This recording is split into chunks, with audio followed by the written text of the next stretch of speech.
Queridos e queridas, sejam muito bem-vindos a mais um vídeo. O meu nome é Carla Cris e faço parte aqui do querido ateliê, certo? Hoje vamos começar a falar um pouco da história do crochê, né? Fazemos tanto e não sabemos tanto. Inclusive, pesquisadores e pesquisadores têm as suas teorias, porque nada se comprova certamente qual é a origem do crochê. Bom, mas antes de dar continuidade, deixe seu joinha, por favor, deixe seu joinha. Deixe um comentário, pode ser só um emoji, que seja um coração, uma florzinha. Ou se realmente quiser interagir no vídeo, me põe aí o que você achou do vídeo. Deixe sua inscrição e aperte o sininho para que toda vez que eu fizer vídeos, apareça lá nos seus vídeos, tá bom? Vamos dar sequência? Vou dar 5 segundos para você fazer isso. Você me ajuda e eu te ajudo. 1, 2, 3, 4, 5. Agora sim, vamos lá. Vinheta.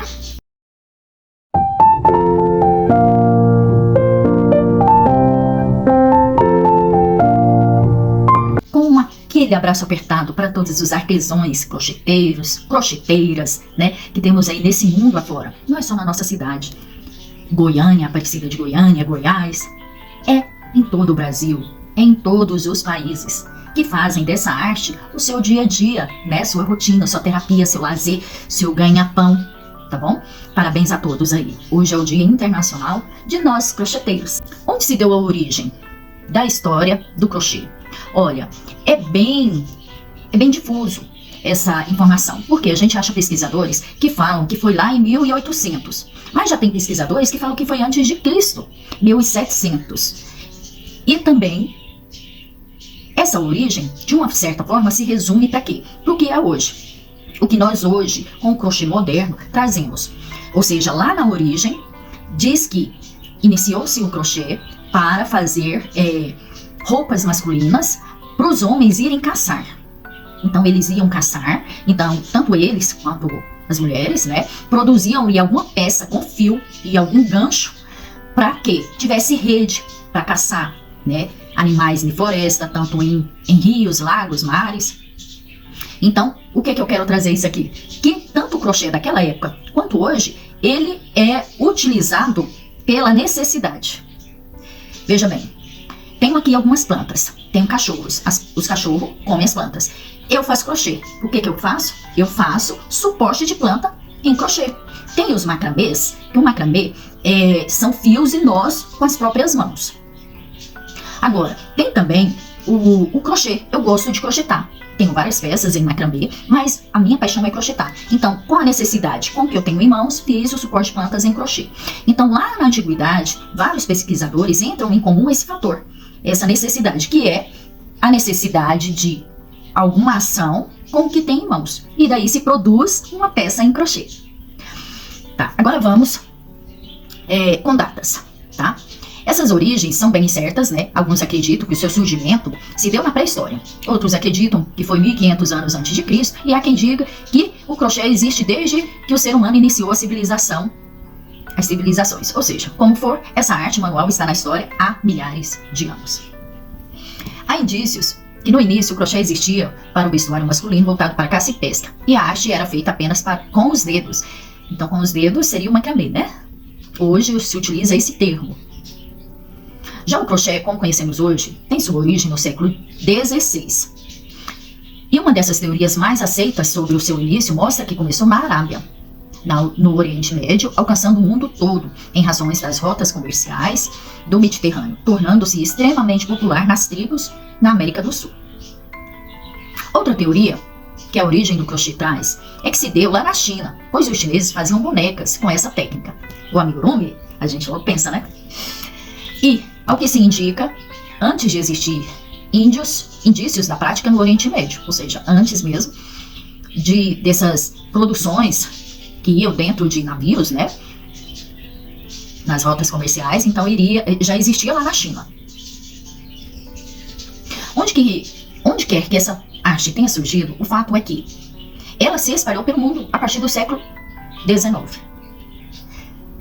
Quando a francesa Rieu de la Branchadière desenhou padrões que poderiam ser copiados pelas pessoas, chegando a publicar por volta de 100 livros para difundir a técnica. Ou seja, essa francesa, Riego Ladebachelier, ela desenhou, ou seja, começou ali gráficos, receitas, né, para que o mundo todo viesse a desenvolver essa técnica. Escreveu em livros. Esses livros, gente, eles não passavam de 19 polegadas, eram bem pequenos. Surgiu então, com essa divulgação, surgiu então o crochê no ar. Porque antigamente usava esse crochê como em cima ou como suporte um tambor. Hoje temos ali aquele suporte para bordar, certo? Então o crochê era dessa forma, com algum suporte para bordar o tecido. Quando difundiu o mundo todo, que quem tinha interesse comprava essa revista, aprendia, então começou a fazer também o crochê no ar. Essa técnica também, antiga, é interessante pontuar. Os pesquisadores e livros, né, e até essas receitas bem antigas, por isso que falam, tinha um ponto único. Porque ele não fazia o crochê indo, virava a peça e voltava. Ele era um contínuo, não cortava fio, não emendava fio. Ele fazia a peça de um lado só. Então era um ponto contínuo. Não virava a peça, não cortava o fio e ia para outra ponta, emendava. Isso foi agora no século XIX, que foi aprimorando, né, para fazer novas peças. As técnicas eram realizadas para pessoas mais humildes, o que gerou uma certa desvalorização. O crochê era visto como uma forma mais barata de criar rendas e bilos, que eram, o que esses bilos? É os babadinhos que ficavam assim nas golas de vestido, né, das damas de alta classe ou de média classe, né, ou até mesmo para aquelas que trabalhavam. Os trabalhadores, né, homens também usavam em golas, em mangas, aqueles bordados. Então, aquelas rendas eram caríssimas, né? E só pessoas realmente com posse para comprar uma roupa que viesse aquela renda, né? Que era de seda mesmo. Com o crochê, introduzindo aí entre a população, o que se criou? Com fios bem fininhos, a cópia dessas rendas para colocar em peças, em roupas. Então, as famílias mais simples, elas utilizavam do que sabiam e vendiam para as pessoas finalizarem aí as roupas, né, vestuários, decorações, com essas rendas, tipo renda falsificada, porque era feito de crochê e com fios finos, porém não tão caros quanto o fio seda, né, a linha seda. Então eram extremamente caros e luxuosos, até que a Rainha Vitória da Inglaterra passou a comprar as peças e aprendeu a produzi-las, que mudou a mentalidade das pessoas da época e colocou peças no patamar da moda. O que é, hein? E assim se vive até hoje, né? Enquanto uma pessoa está fazendo o que não tem nome, é uma peça normal. Pode ser o mesmo material, mesma técnica, até a mesma tensão de ponto, com um resultado bem próximo do outro. Mas se foi uma pessoa famosa que faz, aí vale. O mundo é assim. Devido à Revolução Francesa, a técnica também passou a ser difundida para a nobreza, tornando-se passatempo, só então amplamente aceita pelas elites. Bom, temos aquela velha história da Irlanda, né? Alguém aqui sabe? Passou por isso? Não, né? Assim, passou, pessoal, é lógico, né? Que tem filhos e netos e bisnetos que presenciaram de forma bem mais próxima dessa época. Então, vou contar. Um dos crochês mais marcantes foi o irlandês, pois durante o período de grande fome do século XIX, a população vivia em condições precárias de trabalho e de vida. O plantio não podia mais ocorrer devido à doença das batatas. O que isso resultou em milhares de pessoas morrendo de fome. Isso é fato, isso é um fato histórico, aconteceu mesmo. O que estava acontecendo? Além de uma doença que estava, como é uma praga, né? Que estava acontecendo na Irlanda, e o grande comércio deles eram plantios de raízes, batatas, plantas mesmo que nascem dentro da terra. O que aconteceu com isso? Além da praga, veio a temporada do inverno. Pensa, o chão todo gelado. Gelado mesmo, porque lá neve e congela a terra. 2 meses, 3 meses, é assim. Então, teve pessoas que literalmente morreram de fome. Pessoas muito simples, né, com a desnutrição, doenças de anemia, que é falta, né, de uma alimentação mais saudável. Então morreram de fome. As pessoas simples que ali sobraram, nessa época do frio, não tinha como correr, fazer outras coisas fora de casa, né, devido ao extremo frio. O que eles faziam? Com essa disseminação do crochê, juntava-se famílias com luz de vela, perto de uma fogueirinha, dentro da casa, juntava ali 3, 4, 5 pessoas fazendo essas rendas. E pasmem, gente, eles não tinham onde dormir. Agora pense em guardar uma peça tão delicada, tão sutil, delicada, frágil, eles guardavam debaixo do colchão, para que não amarrotasse. E ali passavam dias fabricando este crochê, essas peças, né, mais finas, né, com linhas mais finas. E assim, acessível a eles. Muitas das vezes tinham pessoas que ali moravam e levavam todo o material, eles faziam mão de obra, entregavam, recebiam, né, mas dava ali para eles, pelo menos, trocar a barganha de um prato de comida para um dia, para 2 dias. E assim, a família foi conseguindo passar essa fase. Então, por isso que a disseminação da técnica ajudou a salvar diversas famílias. Homens, mulheres, crianças aprenderam a crochetar durante o período e passaram a sustentar suas casas com esse trabalho. Escolas foram criadas e professores treinados para ensinar ao redor do país as técnicas, visando dar condições para milhares de famílias sobreviverem ao período que matou mais de 25% da população irlandesa. Fato triste, né? As criações irlandesas. As produções irlandesas eram muito detalhadas, trabalhadas em rendas e fios extremamente finos. Logo fizeram sucesso como adornos e vestimentas da nobreza e sacerdotes de toda a Europa. Por outro lado, as condições de produções de peças eram péssimas devido ao momento que a população vivia. A corte da Europa, que usufruía das peças, não fazia a menor ideia das condições precárias em que elas eram criadas. Não vamos muito longe. Não vamos muito longe, tá bom? Aqui no Brasil, temos dois grandes nomes, vou colocar 3 grandes nomes, de cidades, população, tá? Que trabalham com extrema realização do seu trabalho. Veja bem, a hora do crochê, 1 hora de crochê, de uma pessoa que faz crochê, gira aí em torno, a média, tá? Hoje em dia, pelo tal do Shopee, que facilitou tanto a compra, pelo tal das redes sociais, internet. Então, crochê, a hora de um crocheteiro trabalhado, gira em torno de 40 a 60 reais, tá? A hora trabalhada, fora o custo com o trabalho, com os materiais. Então tá. Veja bem para vocês terem noção que isso não vai muito longe. Isso lá na Irlanda, né? A corte não conhecia a precariedade de onde vinham aquelas peças lindíssimas, sofisticadas, né? Então, hoje no Brasil, podem fazer pesquisa. Temos Minas Gerais, temos Paraná e São Paulo.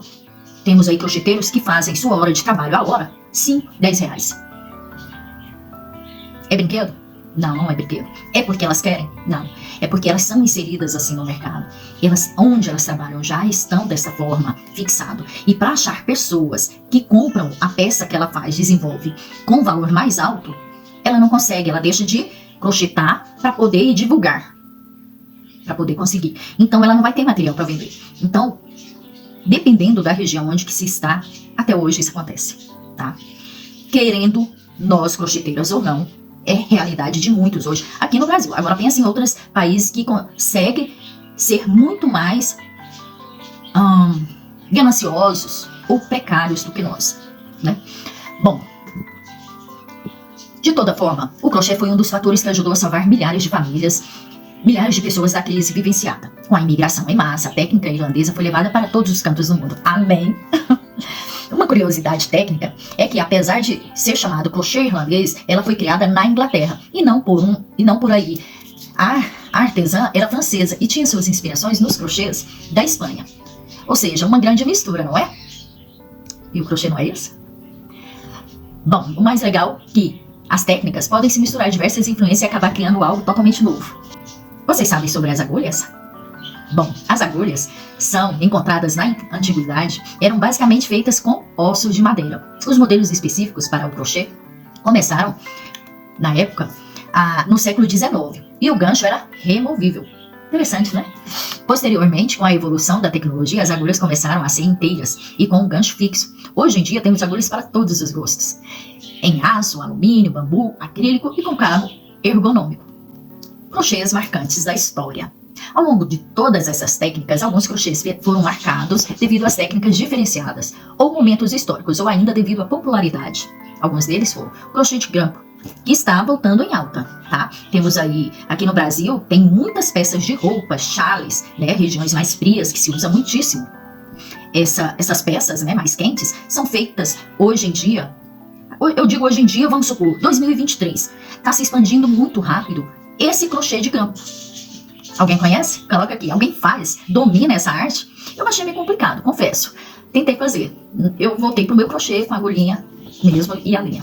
Já os quadrados da vovó, como ficaram conhecidos, misturavam diversos pontos e cores. Os quadrados eram utilizados para as roupas. Eram colchas e almofadas. Foi extremamente popularizado devido ao movimento hippie. Crochê peruano. Por fim, o crochê peruano possui pontos grandes, que formam argolas largas e são muito trabalhadas. Para a criação se utiliza um rolo ou um cabo de madeira e é utilizado para fazer bolsas e gorros. Também fiz uma peça, um gorro, não, uma gola, com essa técnica da madeira. Vai fazendo, aí junta tudo. Bom, também não peguei prática, fiz só aquela peça, pronto. Voltei para minha agulha de crochê. Bom, já de geração em geração, não há como negar que por muitos anos as técnicas eram aprendidas dessa forma, até que começaram a ter receitas e escolas voltadas para o ensino dessa arte manual. No século XIX era extremamente comum que crianças por volta de seus 6, 7 anos já começassem a aprender com suas mães a crochetar. As crianças mais humildes tinham necessidade de contribuir para a renda familiar. Por outro lado, as crianças de nobreza aprendiam como hobby. Mas ainda hoje é comum que essas técnicas continuem sendo passadas de geração em geração. Afinal, está ligada com o tempo de existência e a afetividade no fazer manual coletivo. É claro que é possível aprender cada vez mais com a internet e outras formas, mas essas características ainda se perpetuam.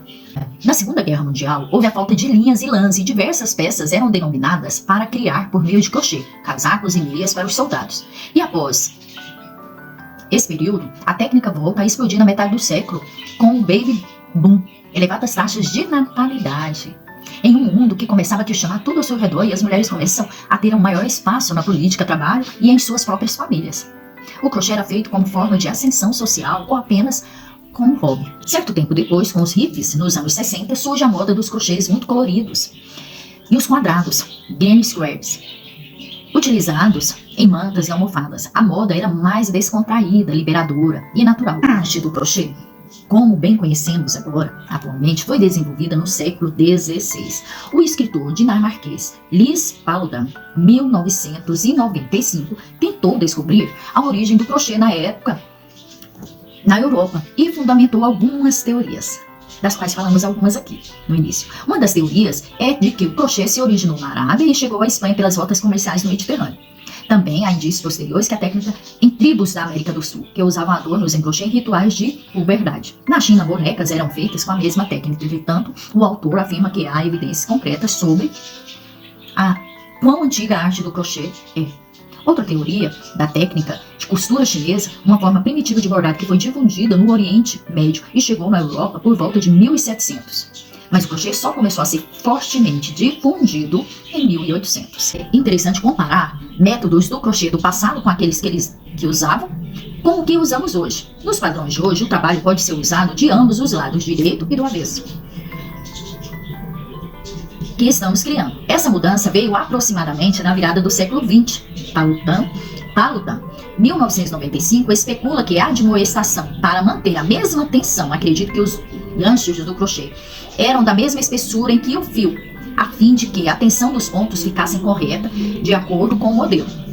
Instruções de padrão antigo, datando cerca de meados de 1800. Bem interessante, né?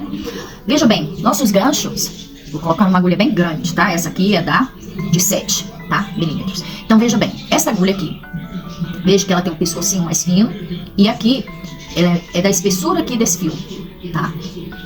Esse gancho se for contar aqui, é o mesmo milímetro daqui, que é os 7 milímetros. Então, o que ele está dizendo? Ele está dizendo que os ganchos eram todos finos, bem finos, da coisa, onde que dificultava a tecelagem, a confecção, laçar o fio, passar entre o meio as argolas, certo? O que ele está dizendo é que o gancho aqui não era compatível com o do cabo aqui, que a gente faz a calibragem da linha. Interessante, né? Bom, voltando aqui. A fim de que a tensão dos pontos ficasse correta de acordo com o modelo. Qual a importância do crochê? Tá? Muitos falam que o crochê é fácil. Tá? É fácil para cada certo nível de pessoas que têm o dom de aprendizado. Não tem um ditado, cada um tem seu tempo para aprender? Cada um tem seu tempo para aprimorar?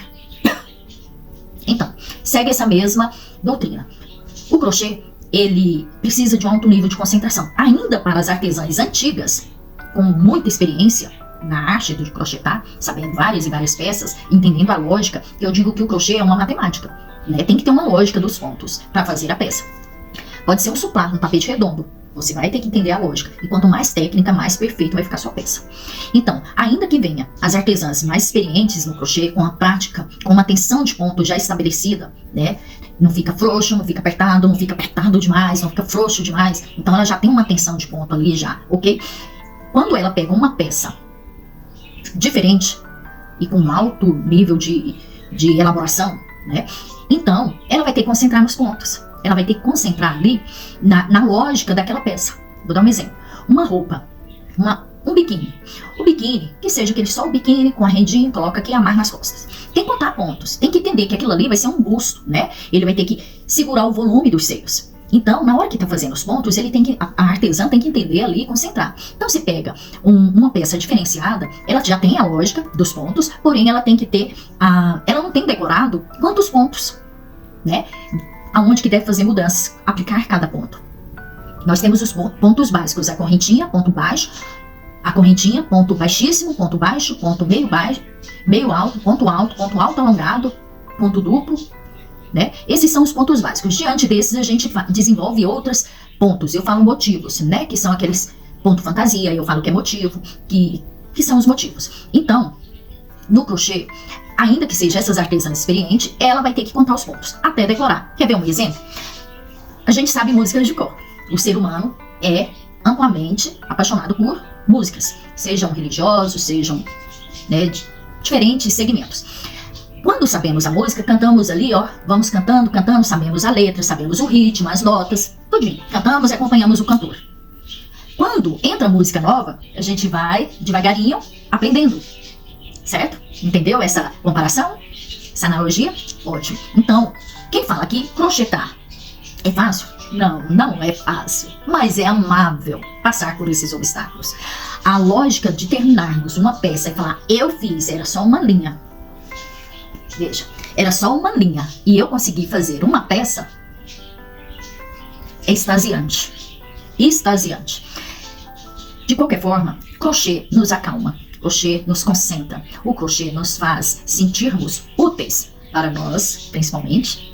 E também, quando se ganha uma renda, essa valorização externa é surpreendente, é maravilhoso, né? Então, além de ter esse lado de benfeitoria para nós, ele relaxa, ele traz autoestima, ele aumenta sua criatividade, ele ajuda sua memória, seu cérebro a manter ali um grau de atividade, né, ajudando ali no Alzheimer, né, não chegar no Alzheimer, ou mesmo se tiver com Alzheimer, você vai manter ali, ajudar o tratamento, né. Então, gente, é de incrível importância e gratificação crochetar. Só quem croceta sabe. Esqueça de deixar o seu joinha, muito joinha, me ajuda a compartilhar, a crescer o canal, tá? Deixa aí o seu comentário, um coraçãozinho. Deixa uma flor, tá? E se quiser que eu mande um beijo, abraço, fala o seu nome, deixa de onde você é, qual cidade, estado, tá bom? E assim, ativa o sininho, todas, tá bom? Me ajuda a crescer esse canal, me ajuda. Vamos chegar lá em cima, vamos?